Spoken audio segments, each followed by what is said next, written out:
आप क्या करने जा रहे हैं, क्या निर्णय लिया नोडल एजेंसी? तो उन्होंने कहा हम दोबारा एग्ज़ाम इनकी लेंगे और मुझे तो जो कहा गया 15-20 दिन में हम लोग इनकी एग्ज़ाम की व्यवस्था कर देंगे। तो मैं समझता हूं कि 15-20 दिन में 2 दिन आगे पीछे भी हो सकता है, लेकिन जल्दी एग्ज़ाम दे करके उन बच्चों का कोई नुकसान नहीं हो, इस बात को हम सुनिश्चित करें। इसके अलावा कोई शिकायत कहीं से प्रदेश में? देखिए, जो आप सबने देखा होगा कि जहाँ जहाँ भी पुलिस की मुस्तैदी के साथ में, प्रशासन की मुस्तैदी के साथ में जो लोग गड़बड़ करते पाए गए, उन लोगों के खिलाफ कार्रवाई हुई है। और ये कार्रवाई जब इतने लोगों के खिलाफ हुई है, तो अगर इनकी चेन सर्किल आगे जाएगी तो जितने आगे तक जाएगी उतने आगे तक हमारी सरकार, जो भी एजेंसीज हैं जांच करने वाली, वो ले जाएंगे। और एक व्यक्ति के बारे में भी अगर हमें कोई इस तरह का कोई संज्ञान होता है कि उसने गड़बड़ की है, तो उसको पूरी तरीके से तहकीकात करके, पूरी तरीके से जांच कर करके और पारदर्शिता के साथ में इसका रिजल्ट जारी कराया जाए। अब वो तो देखो नोडल एजेंसी का काम है। जो परीक्षा होने के बाद ही पूरी परीक्षा का रिजल्ट एक साथ ही जारी किया जाएगा, अलग-अलग जारी किया जाएगा? वो इससे कोई लंबा चौड़ा फर्क पड़ने वाला नहीं है। वो नोडल एजेंसी जो चाहे जैसे करे, उसमें सरकार का कोई रोल नहीं रहता है, क्योंकि उनका भी रिजल्ट आना है। ये तो एलिजिबिलिटी टेस्ट है, तो एलिजिबिलिटी टेस्ट में जो नंबर जिसके आएंगे वो आएंगे। मेरिट एक बार ये मैं कह सकता हूं कि टोटल रिजल्ट आने करता है, उससे ज़्यादा टैलेंट होता है, ज़्यादा सीनियर होता है, तो निश्चित रूप से उस पेपर को हल करने में उसके लिए सुविधा रहती है। चूंकि अब भारत सरकार का कानून था, मैंडेटरी था, तो हमने किया, और अब हाई कोर्ट इसकी इंटरप्रिटेशन किस प्रकार से करता है व्याख्या, उसके ऊपर हम लोग आगे से चलेंगे। और अभी जो रिजल्ट जो आएगा, मैं समझता हूं कि नीट का, वो भी इस रिजल्ट के ऊपर ही आधारित होगा। जो हाई कोर्ट कहेगा उसी हिसाब से आगे चलेगा। दूसरा मैं कहना चाहता हूं कि कल तमाम लोगों को, प्रदेश के लोगों को, प्रशासनिक अधिकारियों को, शिक्षकों को, हमारे विभाग के तमाम अधिकारी, कर्मचारी, शिक्षक, उनको, पुलिस को, माननीय मुख्यमंत्री जी को विशेष रूप से, सामाजिक संगठनों को, पत्रकारों को, मीडिया के लोगों को, सबको धन्यवाद देना चाहता हूं कि इस एग्जाम, जो सबसे बड़ी देश की एग्जाम थी, उसको पूरी पारदर्शिता के साथ में संपन्न कराने के लिए सबका सहयोग हमको बहुत शानदार तरीके से मिला। और हमारा एक लोक कल्याणकारी सरकार का जो मैसेज था, वो पूरे देश में, अन्य स्टेट्स में भी गया। और जब दूसरे स्टेट्स के जो बच्चे आए, उन्होंने भी कहा कि हमने आज तक ऐसा व्यवस्थाएं नहीं देखी कि हमको बाकायदा तिलक लगा करके गांव के लोग, एनजीओ, भामाशाह वो भेज रहे हैं, पुलिस वाले सेंटर पे छोड़ के आ रहे हैं, और पूरे खाने और रहने का इंतजाम किया जा रहा है।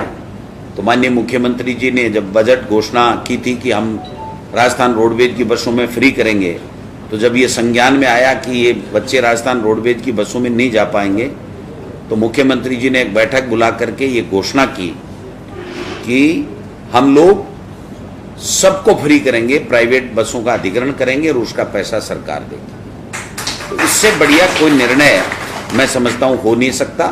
इस परीक्षा को पारदर्शिता के साथ संपन्न कराने के लिए भी माननीय मुख्यमंत्री जी ने विभाग के प्रस्तावों को स्वीकार करते हुए जो कड़े फैसले और पूरे पुलिस प्रशासन को पूरी मुस्तैदी के साथ में लगाया, और जो लोग पाए जाएंगे उनको बर्खास्त किया जाएगा, और अंदर मोबाइल वगैरह नहीं ले जाया जाएगा, चाहे कोई कितना भी बड़ा अधिकारी हो वो नहीं ले जाएगा। तो इससे मैं समझता हूं कि राजस्थान की साख भी बड़ी है। जिन बच्चों ने मेहनत की है उनको परिणाम भी मेहनत के मुताबिक मिलेंगे। एक सेंटर जो हमारा अलवर जिले का था, उसमें कुछ देरी से, ट्रैफिक जाम होने की वजह से पेपर थोड़ा देरी से मिला, और फिर वहाँ के लड़कों ने वहाँ पर परीक्षा देने से इनकार कर दिया। जहाँ पर मौजूदा जो भी अधिकारी थे उन्होंने प्रयास किया, लेकिन चूंकि जब तक जिला कलेक्टर, जिला प्रशासन आता, समझाइश करता, तब तक काफ़ी देर हो चुकी थी, लेकिन सेकंड पारी का जो एग्ज़ाम है वो पूरे तरीके से वहाँ पर जो सेंटर पे थे उसको सबको ले आया गया। आप सबने मीडिया में चलाया है, आप सबको पता है कि किस प्रकार से कैसे कैसे प्रयास किए गए लोगों के द्वारा, चप्पलों में सिम डाल दी गई, कई सरकार के हमारे विभाग के शिक्षकों का भी नाम आ रहा है, पुलिस के कर्मचारियों का भी नाम आ रहा है। तो मैं समझता हूँ इस बात को जो घोषणा माननीय मुख्यमंत्री जी ने की है उसी के संदर्भ में देखा जाएगा, इसमें किसी को शंका करने की आवश्यकता नहीं है।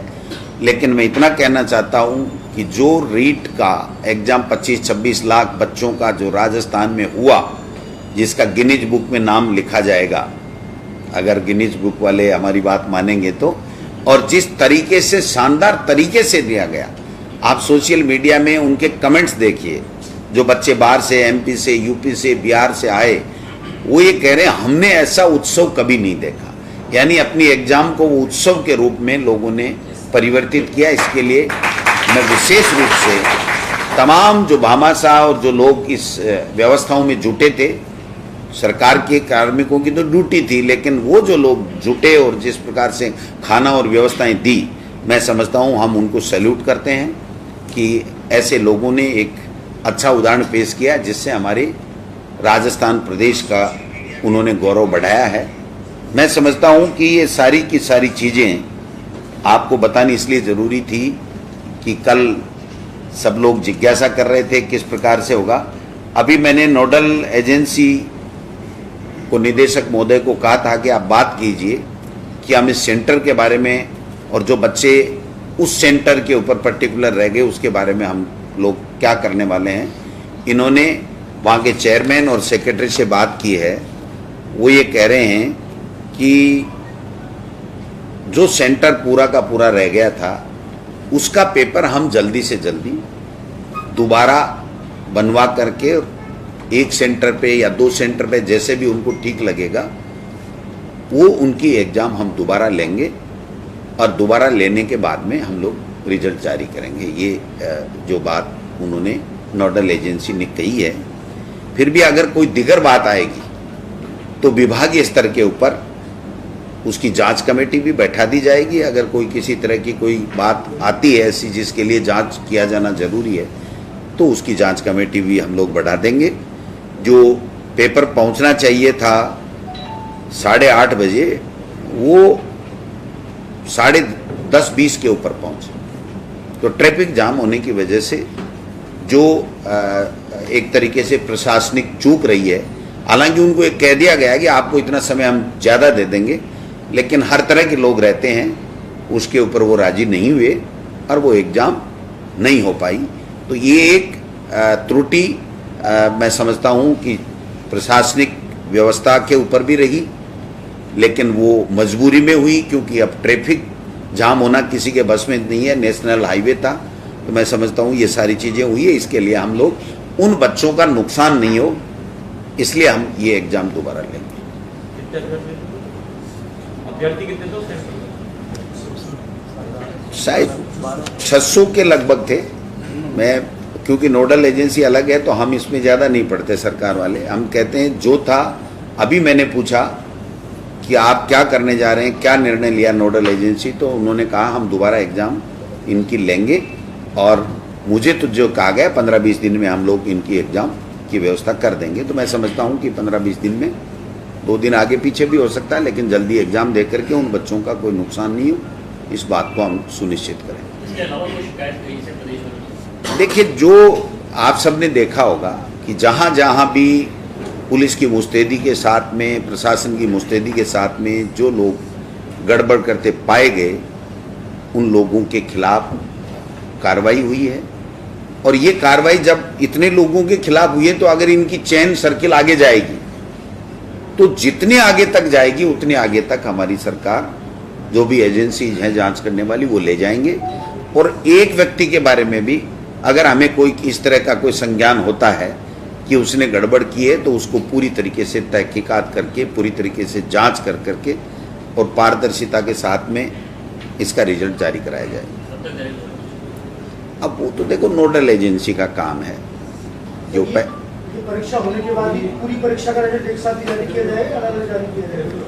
वो इससे कोई लंबा चौड़ा फर्क पड़ने वाला नहीं है।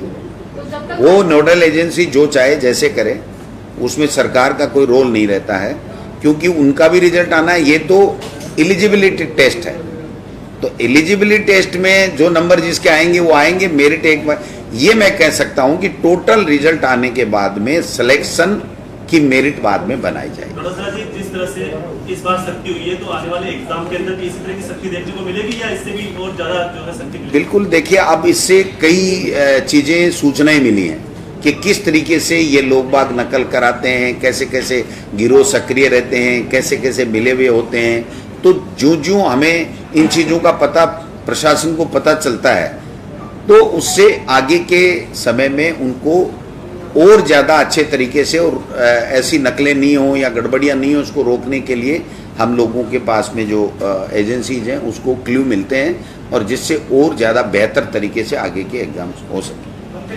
अच्छी परीक्षा रही, सभी ये कह रहे हैं, लेकिन खासतौर से नकल गिरोह का आपने पकड़ा, लेकिन घर में जिन लोगों को सिक्योरिटी में लगाया था, शिक्षक ज्यादा पकड़ में आए हैं, पुलिस के कर्मचारी पकड़ में आए, तो ये भी एक सबक होगा अगली बार। देखिए, निश्चित रूप से हमें पता था कि सरकारी अधिकारी कर्मचारी अगर इसमें शामिल हो जाए तो उस जो मेहनत की है उस बच्चे के साथ में अन्याय होगा। इसीलिए इतना कड़ा फैसला हिंदुस्तान में किसी स्टेट में नहीं लिया गया कि सरकारी कार्मिक को बर्खास्त किया जाएगा, कभी कहीं नहीं लिया गया। सरकार की मंशा बहुत साफ और स्पष्ट है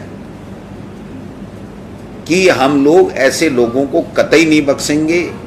जो लोग मेहनत करते हैं, जो बच्चे मेहनत करते हैं, उनको ईमानदारी से उनका रिजल्ट मिलना चाहिए।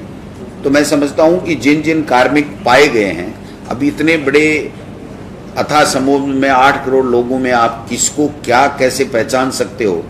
जब कोई चीज़ सामने आती है तभी ये चीज़ें होती हैं। लेकिन इससे निश्चित रूप से आगे आने वाली परीक्षाओं में और ज़्यादा पारदर्शिता रहे, ईमानदारी से परीक्षाएं हों, अच्छे सुव्यवस्थित तरीके से हों, उसमें हम लोगों को मदद मिलेगी। क्योंकि ये लोग चिन्हित हो गए, अब चिन्हित हो गए तो ये तो हो ही गए, अब जांचें चलेंगी।